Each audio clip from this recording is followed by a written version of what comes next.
Bonjour à tous, bonjour à toutes et bienvenue à l'émission Anecdote de CJ Ministries organisée par la servante de Dieu Christine Mouchalamé. Tout d'abord, j'aimerais remercier la servante de Dieu de m'avoir accordé cette opportunité de pouvoir partager mon histoire avec vous aujourd'hui. Je m'appelle Deogracias Moubiaï et c'est un réel plaisir pour moi d'être avec vous ce soir, cet après-midi ou ce matin, dépendamment de l'heure à laquelle vous allez suivre cette vidéo. Au fait, aujourd'hui, je vais partager avec vous une anecdote, une histoire qui m'est arrivée et l'histoire que j'ai choisie aujourd'hui parmi tant d'autres ne date pas de très longtemps. C'est quelque chose qui m'est arrivé au tout début de cette année. Et c'est une histoire qui m'a beaucoup forgée, qui m'a beaucoup édifiée et je crois qu'elle pourra aussi faire la même pour quelqu'un d'autre. Alors, pour commencer, avec mon histoire, je travaille pour la fonction publique du Canada et ça fait plusieurs années que je suis à mon poste. Je me t'ai dit que bon, il est temps pour moi d'avancer dans ma carrière. Il est temps pour moi de faire autre chose que ce que j'avais l'habitude de faire. Et c'est pour cela que j'ai commencé à convoiter un poste un peu supérieur au mien. Et j'ai démontré mon intérêt auprès de mon gestionnaire et des personnes en charge. Et malheureusement, j'ai reçu des bâtons sur les roues, j'ai reçu des découragements disant que c'était pas encore le moment, non, bon, à cause de mon ancienneté, il y avait d'autres personnes qui étaient plus qualifiées pour le poste et qu'on sort. Mais je n'ai pas abandonné parce que j'y tenais réellement. Je ne voulais pas rester à la même position pendant trop longtemps. Je me disais que non, il est temps pour un changement dans ma vie, il est temps pour un changement dans ma carrière. Alors j'ai persévéré et j'ai continué à démontrer mon intérêt, j'ai continué à démontrer que j'étais capable, que j'étais prête pour la position que je convoitais. Et un beau jour, c'était un vendredi, et la chef d'équipe est venue me voir pour m'aviser que euh, elle avait une bonne nouvelle pour moi. Le poste que je convoitais pendant très longtemps était disponible pour une période déterminée. La personne qui était en poste devait se déplacer pour un temps et ils aimeraient que je puisse prendre sa place afin de me permettre de voir si c'est réellement ce que j'aime, si c'est réellement ce que j'aimerais faire et voir aussi si je suis je suis faite pour le poste. J'étais très contente. C'est la moindre des choses. Donc, même si c'était pour une courte période, en tout cas, c'est ce que je veux. Et j'étais très contente. Et ils m'ont dit que je pouvais commencer aussitôt que lundi. Waouh, super. Alors, lundi, je me présente au travail. Arrivée au travail, on m'apprend que le contrat n'était pas encore fait. Les papiers n'étaient pas encore finalisés, donc je ne pouvais pas entrer en poste immédiatement. Je devrais attendre mardi.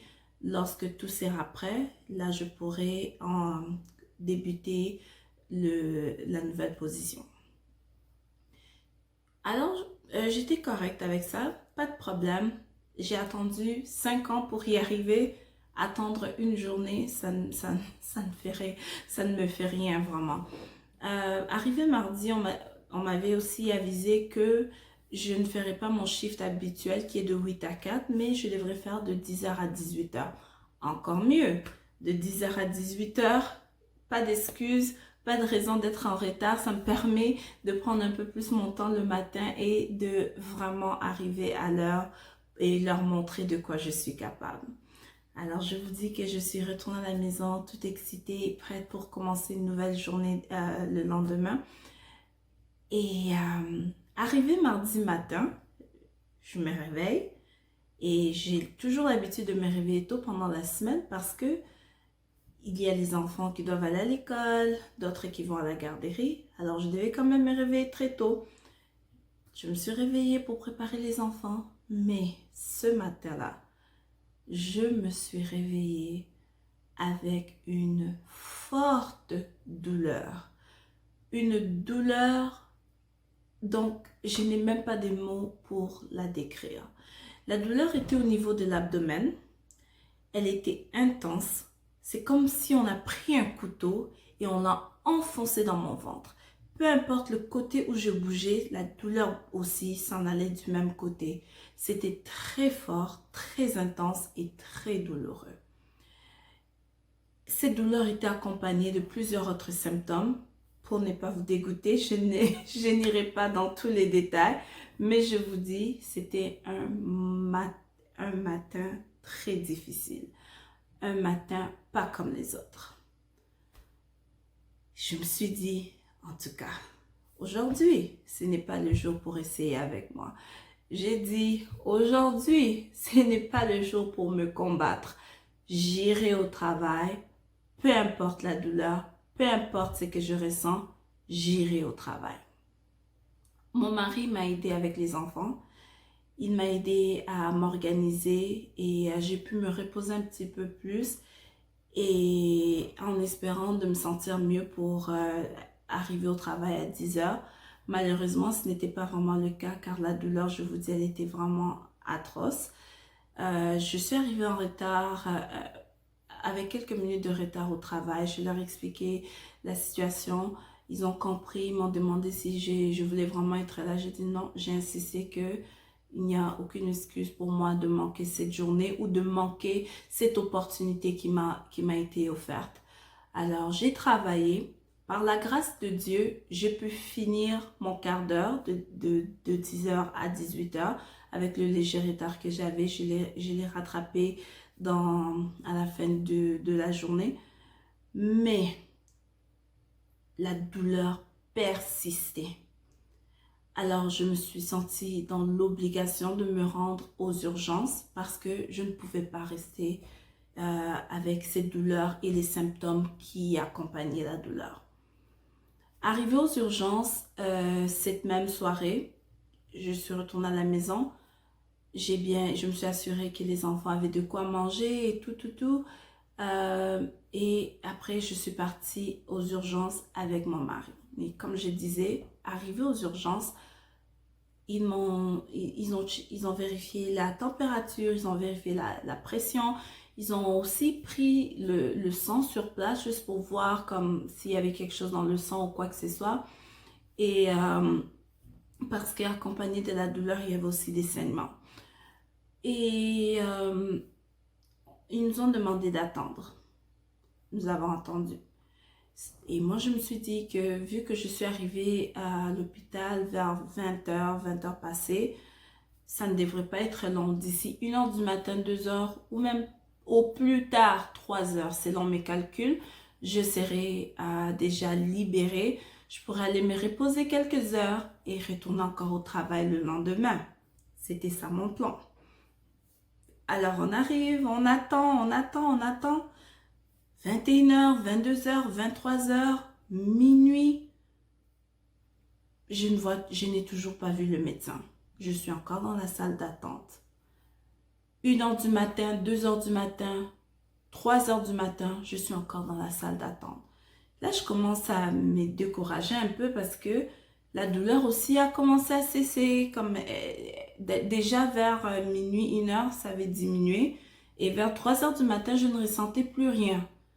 J'ai regardé mon mari, je lui ai dit, au lieu de dormir différentes positions sur ces chaises inconfortables, on peut juste retourner à la maison et revenir si jamais la douleur recommençait encore. Mon mari m'a dit non, vaut mieux en finir une fois pour toutes, nous sommes déjà là. J'ai dit ok, pas de problème, on va attendre, en espérant que je puisse sortir d'ici avant 7h du matin pour arriver au travail à 10h. C'était mon plan. Et on est arrivé vers 7h du matin et c'est là qu'on m'appelle pour entrer dans une chambre et attendre encore pour le médecin. Je vous dis, j'étais très découragée. Je devenais très impatiente parce que je regardais l'heure avancer et je me disais que je risque de manquer ou d'être encore en retard au travail aujourd'hui et je ne voulais vraiment pas ça. Mais comme il était déjà 7 heures du matin, je devais quand même avertir le travail que je suis à l'hôpital, juste, comme je tiens à venir, mais on ne sait jamais. Je les ai envoyé un message pour les informer et leur faire savoir que je tiens à être là, mais comme je suis aux urgences, on ne sait jamais. Ils m'ont répondu qu'il n'y avait pas de problème et de prendre soin de moi-même. Mais moi, dans ma tête, c'était que peu importe les résultats, peu importe la situation, je dois retourner au travail. Alors, vers les 8 heures, j'étais dans la salle d'attente. J'ai attendu jusqu'à presque 9 heures que le médecin est finalement arrivé. Quand le médecin est arrivé, là, je lui disais, est-ce que tu peux faire un petit peu vite? Parce que dans quelques minutes, je dois être au travail. Je n'étais même pas habillée pour le travail, comme je vous ai dit, après le mardi soir, après mon quart d'heure, je suis allée à la maison, je me suis changée, je me suis mis dans des vêtements un peu plus confortables, plus relax, et je suis allée à l'urgence directement et on a passé toute la nuit jusqu'au matin. Mais moi, j'avais quand même l'ambition de me rendre au travail, même si j'étais dans cette tenue-là, peu importe, car j'ai tellement attendu cette occasion de pouvoir avoir ce poste-là dont je n'allais rien laisser m'empêcher de vivre cette expérience au fait. Mais ça, c'était mes plans, ça, c'était ce que j'avais dans ma tête. Je vous dis, le médecin me dit que les résultats sont sortis, les résultats des tests de sang démontrent que je suis enceinte. Gloire à Dieu, j'étais contente, c'était une surprise, mais une surprise qui était bienvenue. Alors, sauf que à cause des symptômes que je ressentais, à cause des saignements que j'avais, il devait faire une échographie pour s'assurer que tout était correct. J'ai dit, ok, on va faire cette échographie, on va la faire un peu plus rapidement, espérant que je pourrai arriver au travail, même si c'est quelques heures de retard, pas de problème.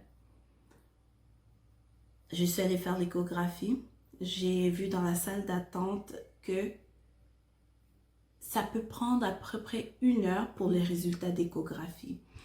Alors, je me suis dit, ok, comme ça prend 1 heure, je vais aller à la maison vite fait, prendre mes vêtements, revenir pour les résultats et comme ça, après, je pourrais me rhabiller et aller au travail directement. Parce que j'étais certaine en moi que tout allait bien. Vu que je n'avais plus de douleur, j'ai oublié la douleur que j'avais. Donc, pour moi, tout allait bien. Alors, on est sorti avec mon mari. Mon mari m'a dit, est-ce que tu es sûre que tu veux quitter? J'ai dit, oui, on va juste y aller pour quelques minutes. Ça va pas prendre du temps. Laissez-moi vous dire que l'hôpital était à Ottawa et la maison à Gatineau. Donc, vous voyez qu'il quand même, il y avait une bonne distance de route pour faire le va-et-vient. Mais j'ai quand même voulu faire ça pour m'assurer que lorsqu'ils vont me libérer, j'aurai des vêtements pour me rendre au travail. On est parti. Et en cours de route, j'ai manqué un appel numéro inconnu. Et j'étais comme, ok, je ne sais pas c'est qui. Et arrivé proche de la maison, le numéro inconnu m'appelle encore. Et là, j'étais déjà devant la maison. J'ai répondu, c'est l'hôpital qui m'appelle, madame. Où êtes-vous? Ça serait très important que vous puissiez revenir pour qu'on puisse vous donner vos résultats. J'ai dit, ok, il n'y a pas de problème, je vais être là bientôt. Ils disent, ok, assurez-vous d'être là le plus vite possible parce que le médecin a besoin de vous parler. J'ai dit, ok, pas de problème. J'ai coupé. Je suis entrée dans la maison, j'ai pris mes choses rapidement. On m'appelle encore. Madame, où êtes-vous? C'est très urgent. Vous avez besoin d'être ici dans le plus bref délai. J'ai dit, ok, qu'est-ce qui se passe? Alors, j'ai dit à mon mari, ok, on n'a pas le temps de faire quoi que ce soit. Comme je pensais faire quelque chose à manger, tout ça, on n'a pas le temps, let's go. J'ai pris du pain, du thé, je suis sortie. Ils m'ont appelé encore. Ils m'ont appelé 4 fois. Et j'étais comme, mon Dieu, qu'est-ce qui se passe? Pourquoi ils insistent comme ça? Alors, on s'est rendu vite à l'hôpital et ça nous a pris 25 minutes pour s'y rendre. Et dans les 25 minutes, comme je vous ai dit, ils ont rappelé 4 fois. Et on est arrivé, mon mari est allé chercher le stationnement, moi je suis entrée et en entrant, on m'accueille avec une civière. Madame, c'est très important. Le chirurgien vient vous voir. Le gynécologue spécialisé vient vous voir. Le médecin ceci vient vous voir. Dans ma tête, j'étais embrouillée. J'ai dit, wow, wow, wow, wow, wow, wow. Je suis juste venue prendre mes résultats d'échographie et retourner travailler. Pourquoi tous ces médecins et tous ces spécialistes, qu'est-ce qui se passe? Alors là, j'étais sous le choc. Et j'ai commencé à trembler de peur. Et ça n'a même pas pris 2 minutes. Les médecins, même pas mais les médecins sont venus. Et une infirmière était là, a commencé à me mettre des choses sur la poitrine pour qu'ils puissent suivre mon rythme cardiaque. Elle dit, Madame, est-ce que vous avez mangé? Oui, j'ai bu du thé, j'ai croqué un morceau de pain. Et là, ils me disent, OK, vous ne devrez plus rien mettre dans la bouche parce qu'on doit vous préparer pour la salle d'opération. J'ai dit, la salle de quoi? La salle d'opération. J'ai dit à l'infirmière, j'ai dit, est-ce que tu sais que je devais être au travail à 10 heures? On vient de me donner une promotion que j'ai cherchée pendant plusieurs années et vous me dites que c'est aujourd'hui, seulement aujourd'hui que vous devez m'opérer. Opérer pourquoi? Qu'est-ce qui se passe? J'étais choquée. Et j'étais choquée. Laissez-moi vous dire que à ces instants-là, ce n'est même pas l'opération ou c'est pourquoi je devais être opérée qui me dérangeait, mais c'est le fait que je devais manquer le travail. Je devais manquer une deuxième journée de ma promotion, donc à ce poste qu'on vient de me promouvoir. J'ai dit, mais c'est pas normal. C'est quoi ce combat? C'est quoi cette attaque? J'ai dit, non, je peux pas accepter ça. Je me sens bien maintenant. Alors, laissez-moi revenir la fin de semaine. Ils m'ont regardé. Ils m'ont dit, votre santé devrait être la priorité. J'ai été saisie. Et c'est en ce moment-là que des larmes ont commencé. Des larmes ont commencé à sortir. Les médecins m'ont expliqué que le test positif de grossesse était bien et belle une grossesse, sauf que une grossesse normalement est supposée de grandir dans l'utérus ou de se développer dans l'utérus. Malheureusement, cette grossesse était allée dans la trompe. Elle s'est développée dans la trompe. Elle a grandi jusqu'à un certain niveau et elle a explosé. Ce qui a causé beaucoup de sang dans mon abdomen et ce qui causait des douleurs et des crampes qui venaient et qui partaient. Mais vu que la masse était plus grosse que normal, ils étaient obligés de faire la chirurgie immédiatement. Alors ils m'ont dit que je devais passer à la salle d'opération immédiatement. Je n'étais pas prête pour ça. Je n'étais pas prête. Je ne comprenais même pas ces mots ectopiques, ça signifiait quoi. Je ne savais même pas comment j'ai pu arriver à vivre cette situation-là. J'ai 4 beaux enfants. Je n'en voulais pas nécessairement d'autres, mais je n'étais pas non plus contre l'idée d'en avoir d'autres. Alors, de vivre cette expérience-là, j'étais choquée, j'étais bouleversée et je pourrais même dire que j'étais traumatisée à cause du moment à laquelle tout cela est en train d'arriver. Donc, c'était comme si c'est plusieurs choses qui arrivaient en même temps et je ne savais pas comment gérer mes émotions, gérer mes sentiments. Est-ce que je suis triste? Est-ce que je suis fâchée? Est-ce que je suis cessée? Est-ce que je suis déçue? Donc, des sentiments mitigés m'envahissaient. Et ça m'a causé un trouble, ça m'a causé beaucoup un moment de questionnement, de doute en moi. Plusieurs choses, plusieurs idées me sont passées à l'esprit, mais j'étais déçue. Ça, c'est une chose et certaine, j'étais déçue. J'étais déçue, j'étais abattue. Abattue par l'idée de voir que j'ai voulu ces postes pendant très longtemps. Je l'ai finalement, mais malheureusement, je ne pourrais même pas l'exercer parce que je dois me retrouver à l'hôpital pour une situation qui m'est inconnue, une situation juste comme ça. C'était vraiment bizarre. Et après que les médecins sont partis, mon mari n'était pas encore arrivé. J'ai parlé à l'infirmière, je lui ai expliqué pourquoi j'étais si stressée, pourquoi j'étais si émotionnelle. Et elle m'a dit, Madame, c'est votre santé qui compte, votre santé avant tout. Et par ces paroles, j'ai commencé à prier. Je demande au Seigneur de me fortifier. Je demande au Seigneur de me visiter parce que je sentais un vide en moi. Je sentais comme une séparation de mon corps, mon âme, mon esprit. Donc, j'étais, comme on dit en anglais, all over the place. Et le Seigneur m'a vraiment, je pourrais dire, m'a visité d'une manière particulière pendant ces moments-là. Parce que non seulement j'ai eu à me détacher finalement, et ce n'était pas par ma force, mais je me suis détachée du travail. Je devais le faire. C'était une décision que je devais prendre pour, pour mon bien-être. Je devais me détacher du travail. Et je devais regarder ma santé, regarder mon avenir et tout. Alors, après que les médecins sont passés, que les médecins m'ont vu, ils m'ont dit d'attendre et ils allaient préparer la salle d'opération. Ils sont revenus quelques heures après pour me dire que finalement l'opération ne sera pas pour cette journée-là, que je dois passer encore quelques examens avant qu'ils puissent faire une opération. Ils veulent s'assurer, voir la masse, l'emplacement et qu'on sort.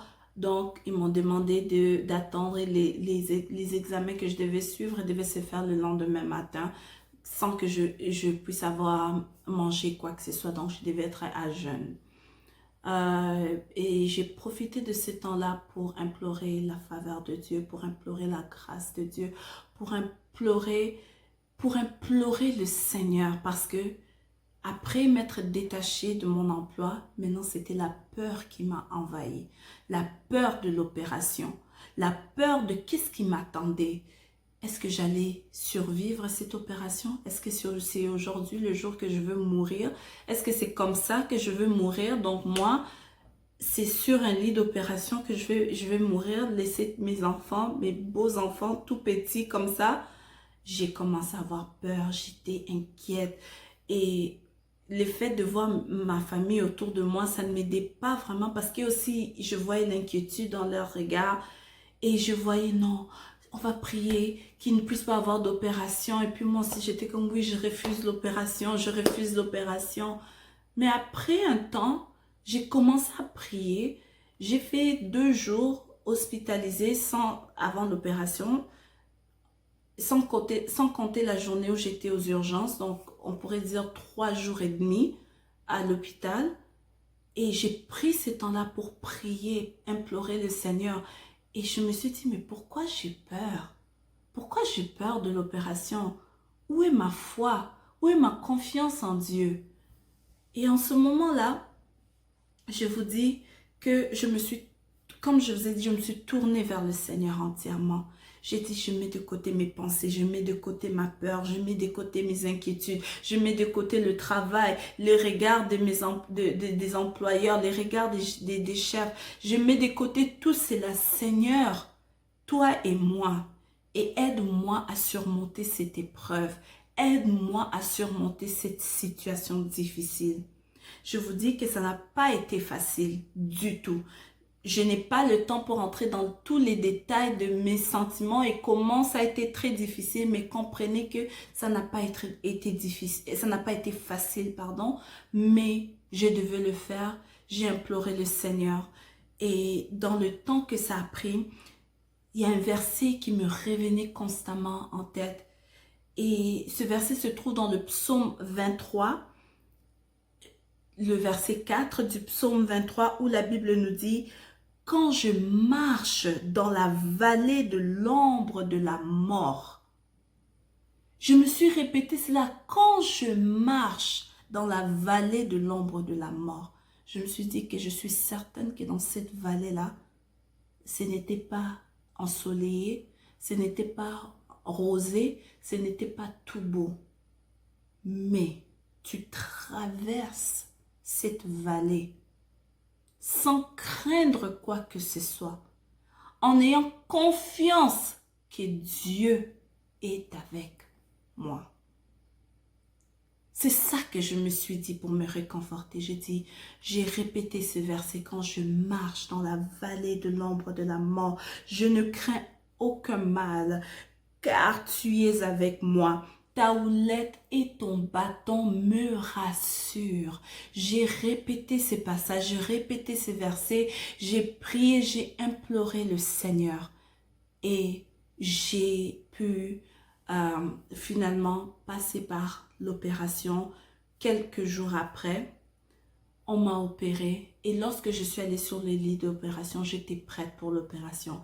J'étais prête dans le sens où j'avais accepté que je ne peux pas vous dire que j'ai accepté que ça c'est la volonté de Dieu, non. Mais j'ai accepté que je devais passer par cette situation pour en tirer une leçon. Pour que l'Éternel, lui, puisse en tirer gloire. Oui, nous pouvons vivre des combats dans la vie. Oui, nous pouvons être attaqués dans la vie. Oui, nous pouvons vivre des situations difficiles dans la vie. Mais c'est à toi de décider si tu vas être abattu par cette situation, rester à terre, ou si tu vas utiliser cette situation pour te relever, pour te fortifier, pour te forger et avancer. Alors pour moi, passer par ces lits d'hôpital, c'était une occasion de me fortifier, une occasion de me relever, une occasion de m'attacher encore plus à Christ et de savoir lâcher prise. J'ai été opérée, on m'a enlevé une trompe. J'ai béni le Seigneur que je suis sortie en vie parce que je suis encore là aujourd'hui, capable de vous parler. Gloire à Dieu pour cela. Et c'était une période de prise de décision, de prise de conscience, de lâcher prise, comme j'ai dit. Et c'est vraiment, c'était pas facile, mais je devais le faire. Je devais le faire pour la gloire de notre Seigneur. Je devais le faire pour démontrer encore la fidélité de Dieu, parce que lui-même s'est manifesté puissamment, parce que lui-même a permis que cette situation-là m'arrive et que je puisse en sortir saine et sauve. Et je le bénis fortement pour cela. Bien-aimés dans le Seigneur, j'aimerais vous dire à vous qui êtes en train d'écouter cette vidéo que peu importe la situation que vous pouvez traverser, peu importe les difficultés auxquelles vous pouvez faire face, afin de prendre des bonnes décisions, des décisions éclairées, il faut lâcher prise. Il faut faire confiance en Dieu et il faut avoir la foi. Parce que sans la foi, la Bible nous dit qu'on ne peut lui être agréable. Sans la foi c'est de la confiance en cette chose que tu ne vois pas, que tu ne connais pas, que tu ne sais pas. Mais tu sais que Dieu qui est Dieu est au contrôle de tout et que seule sa volonté s'accomplira. Oui, nous pouvons être combattus, mais nous ne serons pas vaincus. Oui, nous pouvons être attaqués, mais nous ne serons pas vaincus. Oui, toutes ces choses peuvent nous arriver, mais nous restons debout et nous tenons fermes parce que c'est lui qui a notre vie entre ses mains. Il est fidèle. Il n'est pas un homme pour mentir, ni le fils d'un homme pour se repentir. Alors mets ta confiance en Dieu, fais-lui confiance. Cela te permettra de prendre des bonnes décisions dans la vie. Cela te permettra d'avancer dans la vie. Cela te permettra de ne pas rester à terre, de ne pas rester abattu, de ne pas rester... Donc, en tout cas, vous comprenez ce que je veux vous dire. Et moi, qui est là en train de vous parler, ne croyez pas que après cette situation, tout était rose pour moi. Oui, j'ai eu à faire la dépression par rapport à cela. Mais comme je vous dis, je ne suis pas restée par terre. Je ne suis pas restée abattue. Je me suis relevée par la grâce de Dieu, en ayant confiance en Dieu, en mettant toute ma foi en l'Éternel. et en lâchant prise, lâcher prise de mes émotions, lâcher prise des mauvaises pensées, lâcher prise de tout ce qui venait de négatif pour venir encore m'engloutir. J'ai lâché prise et j'ai laissé le Seigneur prendre entièrement contrôle. Si on ne prend pas de bonnes décisions, les conséquences peuvent être graves. En négligeant de prendre des bonnes décisions, cela peut nous coûter la vie. C'est pour ça que je vous encourage à prendre des décisions éclairées en mettant la confiance en Dieu et en lâchant prise.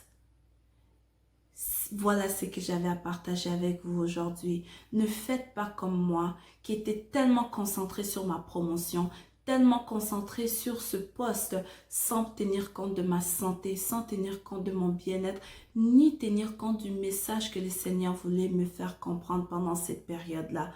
Alors, je vous demande, bien-aimés dans le Seigneur, encore une fois de plus, j'insiste sur cela, lâchez prise et faites confiance à Dieu.